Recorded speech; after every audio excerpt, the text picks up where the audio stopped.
Il y a une répartition des rôles, et effectivement, l'Europe laisse faire aux États-Unis ce qu'elle ne peut pas faire. Quant à ce qu'elle peut faire, elle le place uniquement sur l'humanitaire, et elle laisse le politique être géré ailleurs.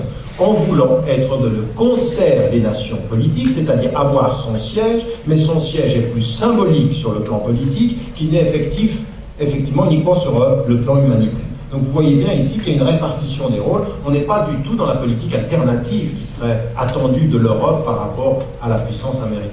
Et donc la conscience, elle est de la responsabilité européenne, elle va très très loin. Ça va même d'ailleurs jusqu'à l'Allemagne, qui discute avec des promoteurs du projet sioniste sur le déplacement des populations en Palestine.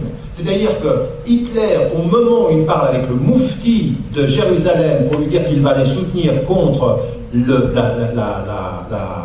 la stratégie britannique sur le terrain, il discute avec les autres pour dire qu'il va les envoyer. C'est-à-dire il va permettre l'envoi de ces populations. Donc ça se passe où tout ceci? En Europe. Ça se passe avec la culpabilité vis-à-vis de ce qui a été l'horreur de l'extermination des Juifs et l'implication politique sur le terrain et qui a été le déni de la présence palestinienne. Ça vient de l'Europe aussi d'avoir entretenu cette idée que c'était une terre sans peuple. Ça ne vient pas d'ailleurs. Donc il faut bien contextualiser ceci. Il ne faut pas avoir la mémoire courte. Le conflit israélo-palestinien, il ne date pas de 20 ans, il a 60 ans, 70 ans. Il commence à la fin du 19e siècle dans les faits. L'Europe est impliquée à la fin du 19e siècle, début du 20e siècle, et donc il faut remonter et comprendre ceci pour pas qu'on nous mène en bateau. Pour pas qu'on pense que nous n'avons pas de pouvoir et l'histoire s'est faite sans... Non, l'histoire elle s'est faite avec nous, et si elle se fait malgré nous, c'est dans la décision politique en Europe de ne pas prendre de position alternative vis-à-vis des États-Unis. Parce qu'on n'en a peut-être pas le pouvoir, effectivement, parce qu'il n'y a pas de politique étrangère commune en Europe aujourd'hui. C'est chaotique.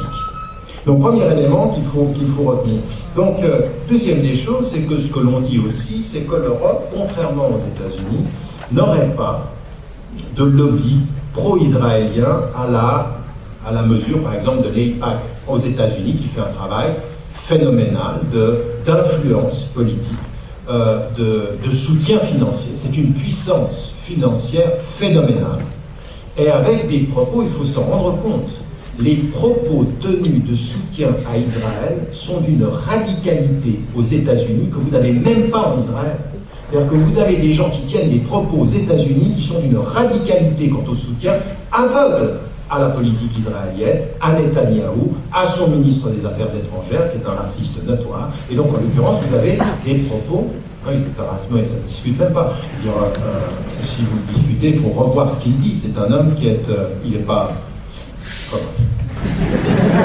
un homme dangereux. Donc en l'occurrence, et tout le monde le sait, Netanyahou ne serait pas là où il est s'il n'avait pas fait une alliance avec des extrémistes, c'est-à-dire des gens d'extrême droite, qui, sur le plan de l'analyse politique dans n'importe quel pays européen, auraient été soumis à la critique d'un pays qui a tendu vers l'extrême droite. C'est ça qui est en train de se passer. Netanyahou, c'est pas...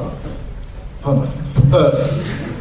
Je pense que de ce point de vue-là, il faut qu'on soit clair sur l'analyse de la politique et de ce qui est en train de se passer en Israël. Donc cette dimension-là, aujourd'hui, on parle aux États-Unis de ces leviers-là. Ce qu'il faut savoir, c'est qu'en Europe, vous avez, au niveau des parlements, au niveau même de l'Union européenne, un vrai travail d'influence sur les décisions. C'est-à-dire que vous avez des ONG qui travaillent ici à Bruxelles, vous avez des ONG qui travaillent et des intellectuels et des parlementaires qui sont clairement, je veux dire, nous par exemple en Grande-Bretagne, on a clairement un groupe parlementaire qui se détermine avec leur qualité de juif, ce que vous ne pouvez pas dire dans le monde francophone, ils le disent clairement dans le monde britannique, ils n'ont pas de problème avec ça, et ils se positionnent politiquement en soutien à Israël. Et donc vous avez en France, France-Israël, vous avez des gens qui sont clairement aussi dans le centre Simon Wiesenthal qui doit chercher tout discours qui pourrait être à tendance critique vis-à-vis d'Israël, et on essaye de le connecter à la parole antisémite, c'est-à-dire ce travail systématiquement de faire en sorte que toute critique d'Israël rappelle la mauvaise conscience européenne quant à l'antisémitisme. Eh ben, donc ça va vite, hein. Voilà. Donc ça, c'est un élément. Et donc, pour aller vite, parce que il faut en parler. Donc, le rapport aux États-Unis ici, d'abord, cette différenciation, ce jeu de rôle, le rapport aux États-Unis, qui est lié à l'Europe à un vrai sentiment de culpabilité, à une vraie problématique qui consiste systématiquement à revenir à ce lien entre l'antisémitisme et la question de l'État d'Israël, et puis des vraies politiques qui changent. N'oubliez absolument pas la percée aujourd'hui de l'influence de politiques pro-israéliennes avec l'arrivée de Sarkozy à la tête de l'État français. C'est-à-dire qu'il ne faut pas confondre les choses, il ne faut pas se tromper. Quand on dit qu'il est quelqu'un qui a une visée pro-américaine et transatlantique, ça veut dire quelque chose sur la question du monde arabe. C'est-à-dire que Chirac était beaucoup plus pro-arabe que ne l'était. Et la décision de Chirac de ne pas aller à la guerre, contrairement à ce que nous ont dit certains intellectuels en France, elle était strictement liée à la volonté d'être pro-arabe. Il y a une vraie compréhension que la guerre qui a été lancée contre l'Irak a été influencée par, comme le dit Robert Fisk dans son livre sur l'ensemble et puis qui a été confirmé par des auteurs américains de confession juive, en mettant en évidence la guerre en Irak a été encouragée et poussée par des lobbies pro-israéliens aux États-Unis. Et donc, en l'occurrence, la guerre en Irak, c'est pas rien. Et quand Chirac dit non, il dit pas simplement non parce qu'il n'y a pas d'armes de destruction massive, parce que même Colin Powell le savait, même Bush, enfin tout le monde le savait, et on nous a menti sciemment, mais là, il y a une vraie politique régionale. Et qu'à un moment donné, il y avait des forces en Europe qui résistaient à ça, qui étaient véritablement dans un processus d'autonomie par rapport à la politique européenne. L'arrivée de Sarkozy et l'influence aujourd'hui de ce mouvement en France est effectivement un réalignement qui a été en Europe l'agent pour donner ce statut tout à fait particulier d'Israël dans les relations avec l'Union européenne, la France. La France a poussé à ce qu'on le fasse. Et qui a résisté? Le Parlement. Le Parlement a résisté à cette volonté des gouvernements de donner un statut particulier. Derrière ceci, l'agent de la construction de cette politique et de cette nouvelle alliance qui donnait à Israël un statut quasi de membre de l'Union européenne. Eh bien, c'était la France, c'était l'instrument de cette politique-là. Donc il faut qu'on se rende compte aujourd'hui qu'il y a des forces à l'intérieur qui travaillent à cet alignement, à savoir encore plus clairement aligner l'Europe sur la politique américaine et répartir les rôles entre l'Europe et les États-Unis.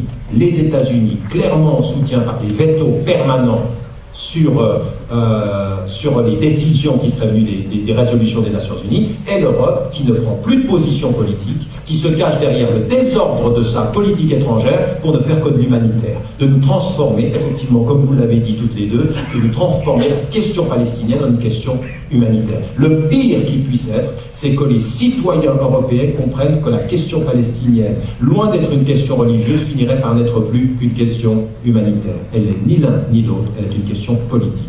Et cette question politique, elle suppose qu'on développe un rapport à cette politique. Donc, penser qu'il y aurait une politique alternative qui viendrait de l'Europe, ça n'est pas vrai. Vous avez 4 cas de figure qui montrent que nous ne sommes absolument pas aujourd'hui dans la proposition d'une politique européenne alternative sur la question palestinienne. C'est vrai sur la question irakienne, c'est vrai sur la question de l'Iran, c'est vrai sur la question du statut du Hamas.